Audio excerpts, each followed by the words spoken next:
Hey, welcome back. It is day 187, I believe, of coding every day. Um, so today, um, another day of literature review for the research. Didn't read too much actually, um, like research papers, I guess. I was more so drawing up a timeline and just kind of thinking about the research, kind of in a you know broader scale. Um, and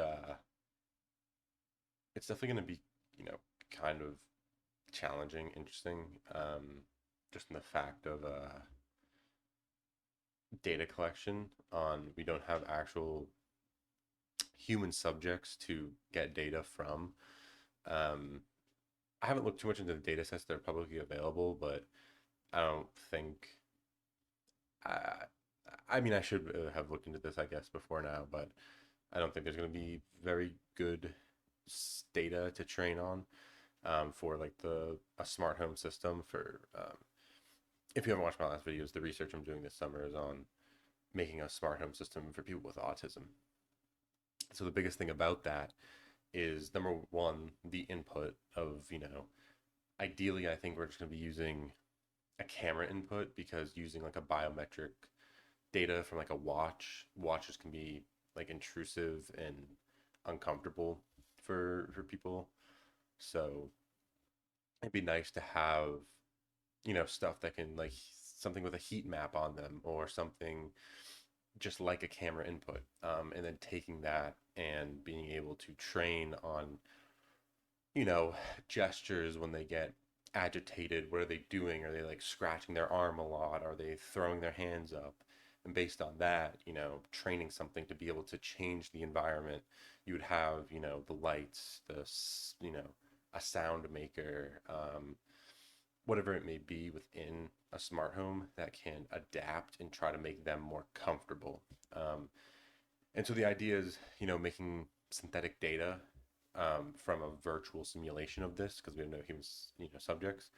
So it's going to be trying to make a 3D render of a home, multiple people in it, including, the person that we're trying to make the smart home for, and then having a bunch of like sensors within the scene to be able to capture movement, maybe even eye details, facial, movements, general just body language, um, and based on that, run that simulation a lot and a lot and a lot, and collect data off of simulated. And then this is the thing is obviously it's like we probably can't get this even close to one, right?